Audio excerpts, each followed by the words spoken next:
How's it going, everyone? Dan Gordon here. Today I'm going to show you the exact method and the exact way that I managed to achieve my first handstand push-up. Now, it took me years and years of pretty much just experimenting to figure this out, so I'm going to make it a lot easier for you and just show you exactly what I've done, how I've done it, some of the mistakes that I've made along the way, and it will make things 10 times easier for you so that you can achieve a handstand push-up far easier. This is what it should look like.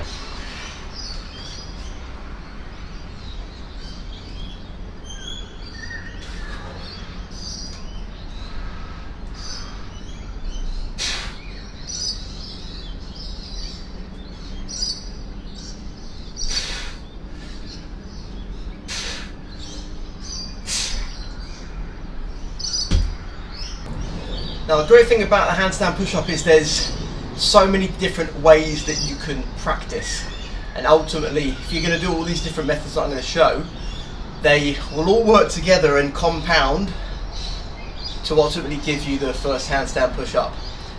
A couple of things to bear in mind: you do need to be patient, because a lot of it is you just need to get your body to learn how to do the move and to move in this way, because it's going to be something very out of the ordinary, especially if you haven't done any handstands before.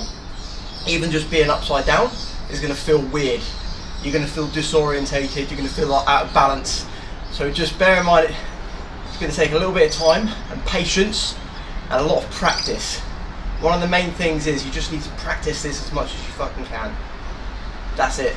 Don't overdo it. Don't go to failure. It's not like a bodybuilding routine where we're just trying to push and push and smash our body until we physically can't move. We're literally training our body to learn how to do a handstand push-up, which is a skill, pretty much. So there are a few things to remember. What I would always do as well is make sure at any level you just do a quick warm-up. Now, the easiest way to do that, because one of the things that you're going to find as you start to practice more and more handstand push-ups, is that your wrists may start to hurt, because there's so much pressure through the wrists. Obviously, if you're however much you weigh, 70 kilos, 80 kilos, 90 kilos, it's a lot of weight going through the body. So I would give your wrist a warm up by doing some really simple swirls like this. So basically just go both ways. I would then do this on each hand. So basically just pulling my wrist that way and pulling it that way. Hold those poses, gauge it how you feel, but you can do 15 seconds each, 20 seconds throughout the day as well. You know, if you're sitting at your desk or you're at work or you're not doing anything for a second, it's always a good idea to just do some light movements for the wrists. The next thing I would do is I would do some shoulder rolls back and forward. Just warm up our body. Now, eventually, you may not need to do all this as frequently, but just at the beginning, as you're learning, I would definitely recommend just doing these very simple warm-up routines. Shake them out. Okay, when I started to learn the handstand push-up, this was the first thing I did. It was called a kick-up. Now, if you feel a bit safer and you want to have a mat or something like that, or some padding just to protect yourself, then I would do that. But the first step really is you need to be able to do a handstand. And the easiest way that I learned to do this was just by doing handstand kick-ups, just like this. So you want to have your hands planted on the ground, firm. And really, this could be a whole nother video just to learn how to do a handstand, because there's so many other techniques to help with doing this correctly. But really, you want to be thinking that your hands are like feet. You want to grip the ground. So you're not just resting with no tension. You very much are gripping the ground. So there's almost like a slight gap, the space with the ground in your hands. So you're gripping. So I'm grabbing the ground, I'm going to quickly rock and kick up like that.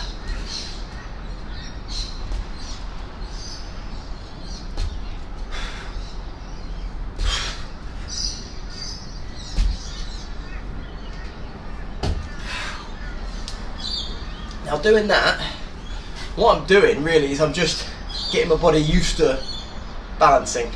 And you will find, if you haven't done this before, you probably will fall. And that is another thing, you need to really get comfortable with which I call the art of falling, and be fully prepared that you're going to fall 90% of the time to start with. And that's fine, because this is where you're really going to learn. It's in this play period where you're kind of just messing around.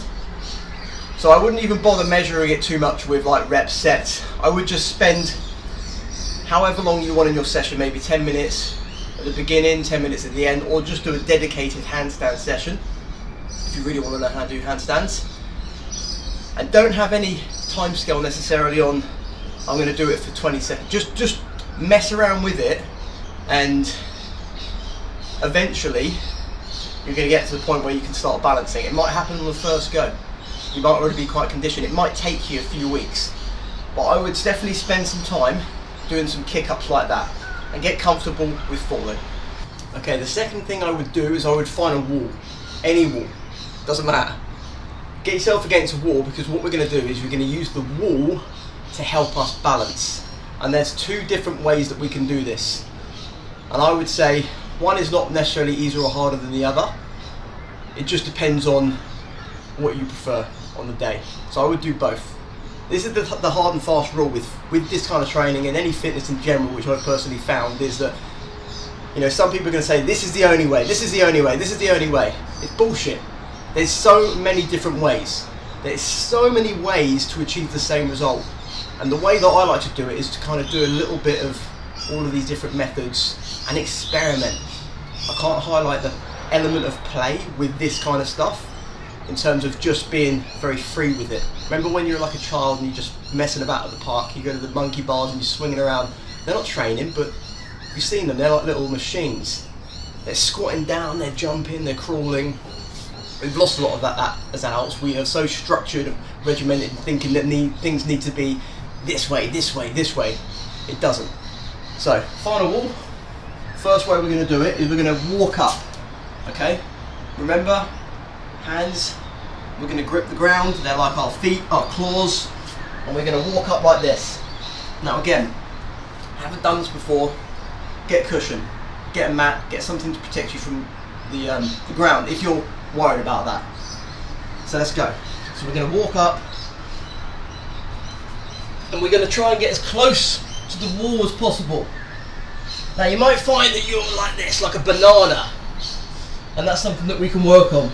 But at this stage, I just want you to hold like this, and then we're going to walk back down. So what we're doing there, again, we're getting comfortable with being upside down. We're getting comfortable in a fixed position, and as I said, you might find, which is very common, especially in men, I found, women generally seem to be just a bit naturally better at doing handstands, but men, we are very much like this. We kind of end up like getting in this like banana state where our shoulders are like this, like we haven't got the shoulder flexibility to do a straight handstand, and then we kind of like sticking our bum out. So what I want you to think about is when you're in this upright position, when you're in a handstand against the wall, squeeze your glutes. So this is your bum, squeeze your bum. So you're going to thrust your hips forward basically, and really lean over like that. You can see my body positioning. So instead of it being like that, I'm really extending my shoulders and reaching towards the sky. A really good way to practice that is to actually use a pull-up bar, just to practice how it feels. So you want to hold on.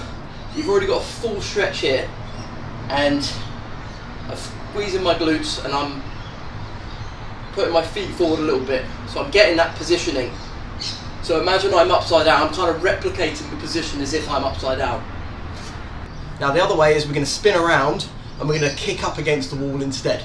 So again, using the wall. Now you might find this easier, you might find it harder, and you might find it puts you more in that banana shape. So that's fine, experiment with both. So what we'll do, about 1, 2, 3, 4, 5, about 5 fists away from the wall, something like that. Some people find it easier to kick up with one leg, some people two. Just like that.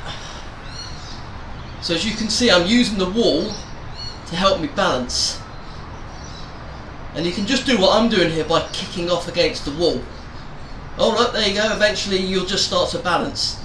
So again, play around with it. And what we're doing there again is we're just using another method to help us with that balancing phase of the handstand. Now the good thing with either of these options is if you already have the strength and the confidence, because a lot of it is confidence as well, because if you haven't done it before, it's when you try it, you'll know what I mean. It feels a bit strange being upside down, and it's quite disorientating. It can make you feel a bit dizzy, a little bit lightheaded. You get used to it, and you start to enjoy the feeling. But at the beginning, it's going to be a bit disorientating. So what we're going to do, and again, if you are new to this and you want to protect your head, put a cushion down on the ground. So we're going to show you the first method of the wall, where we're going to actually use the wall to help us with the handstand push-up. So I'm going to walk up, and I'm going to use my feet to help lower to the ground and up. And like any normal push-up, you want to try and keep your elbows tucked in, so you don't want to flare out too much. You don't want to do that. Elbows nicely tucked in. And then we'll do the same on the other side in a moment. But what we want to be thinking about with the handstand push-up, or any of these movements, is that our body is one solid unit. Remember, we're only as strong as our weakest link, so we don't want to feel too soft in any part of the body. We really want to have full tension going through the body.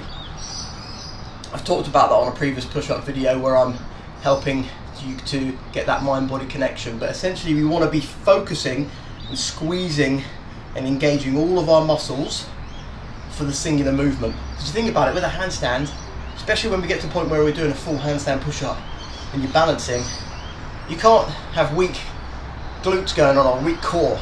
It's going to fuck the whole thing up. Everything needs to be solid. So spend that time practicing mind-muscle connection, as in focus with intention each muscle. Squeezing the chest, I'm feeling it. I'm feeling the shoulders, I'm feeling the triceps. Just activate everything. And you can do that as a standalone thing altogether as well if you wanted to. So, the kick-up method against the wall. We kick up, and then, see, I'm using my feet, I'm balancing. I might even be finding that my form is lacking a little bit in this way. That's probably the only criticism I'd have, because it does kind of put you in this banana position. But even still, I found that to be a very effective way to help with handstand push-ups. Granted, your form does slip a little bit, but you're still doing push-ups basically upside down. And although you're not in a complete pencil shape, sometimes I like to use that to my advantage, because I can actually vary the movement in a slightly. I wouldn't say one is better or worse than the other. They're both good in their own right. The next one is called the crow pose. Some people call it crane pose, frog pose. I think it's got a few different names, doesn't really matter. I think it all does the same thing. But what we're doing is we're actually learning to get confident and strong with our balance on our hands. Not with the wall supported, not using momentum, just complete control and strength. This is definitely one of my favourite ones. This will actually help you develop into the handstand without kicking up, as I'll show you now. So again, remember, using our hands to grip the ground, and we're going to practice, depending on your ability at this stage, just by rocking onto our hands like that. Our elbows are pretty much going to be locked into our knee. Some people find it easier with the knee joint, like between the quads and the calf. So experiment with both, even on the back of the tricep. Again, no right or wrong way, so there you go. I'm just practicing balancing. And when I'm in this position, what I'm going to be doing is I'm going to be, again, concentrating on the mind-muscle connection, squeezing with my hands, squeezing with my forearms, arms, legs, the whole lot. I don't want to, like, if I'm feeling weak at the moment, I'm not squeezing my legs, I'm slipping through. So I really need to be squeezing the whole lot. Now again, if you haven't done that at first, you'll find that you're going to be a bit wobbly, and that's fine. Totally normal, you're going to fall, doesn't matter. That's why also it's good to do this kind of stuff at home, because if you're self-conscious about being in the gym doing these things, you think people are looking at you, which they're not, but if you think they are, beauty is when you're at home, doesn't matter. Just yourself, there's no mirrors, and you're on your own. What I would recommend doing though is just recording yourself so that you can keep an eye on your progress. And what you want to be aiming for with the crow pose is 20 to 30 seconds. If you can do that kind of figure comfortably and easily, you're ready to move on to the next bit. So again, doing all these different movements in conjunction with each other in the same workout, that's what I'd recommend. So the next step for this would be, we're going to practice by removing one leg at a time. So I'm holding, this is getting easy. So now my right leg, you see there, I'm going to lift it off. Now again, first time you do that, you're probably going to fall, which is fine. Completely normal.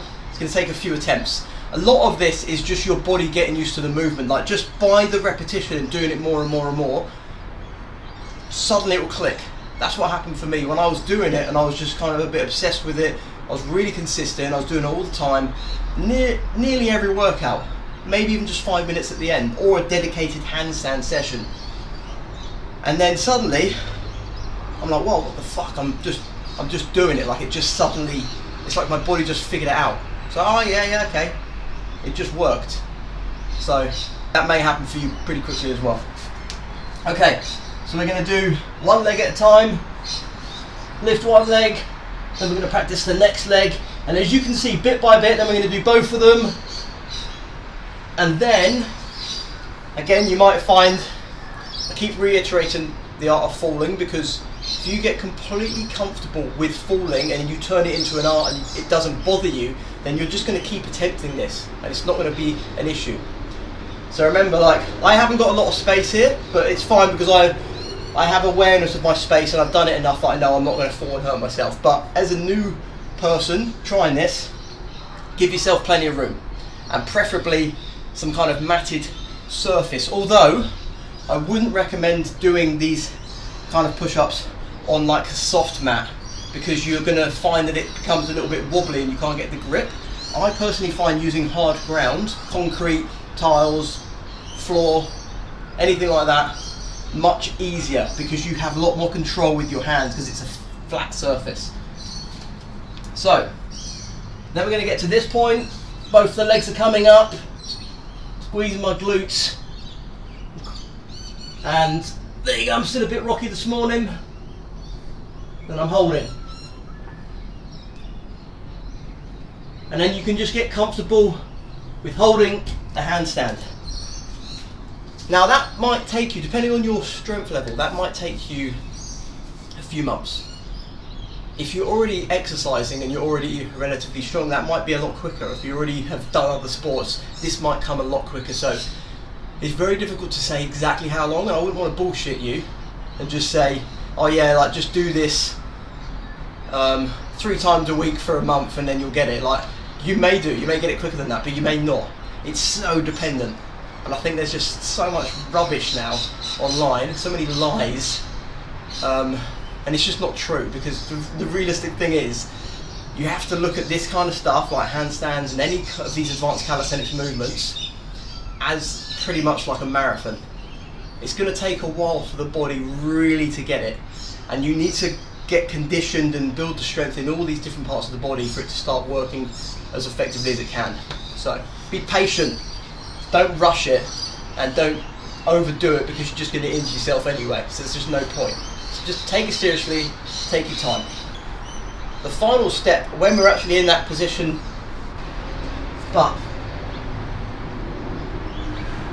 and there we go. So what we want to be doing for the first handstand push-up, you might only just be able to do the negative phase.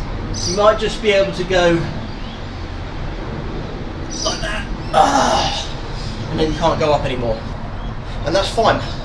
Just by doing the negative, now even doing it freestanding or against the wall, just the negative phase is going to build an incredible amount of strength anyway.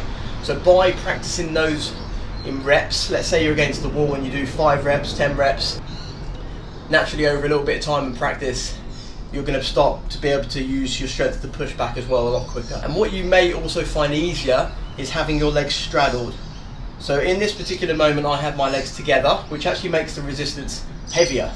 But if you want to make it easier, you open your legs up like this. Open up instead, so it's going to make it easier.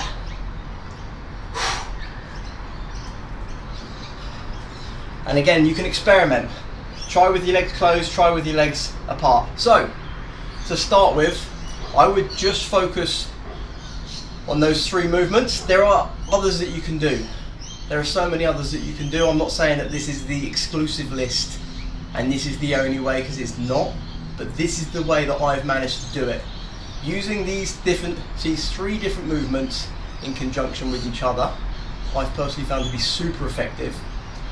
Now, if you found this useful, if there's anything else that you want to ask upon this, if I've missed anything, I'm sure there's so much that I haven't covered in this video, then let me know in the comments. If there's anything else that you want to see about how to do the handstand, how to do a handstand push-up, any other advice that you need on it, then let me know in the comments below as well, and I'll be sure to get to that. Otherwise, if you haven't done already, give this video a like, subscribe, and I'll see you on the next video.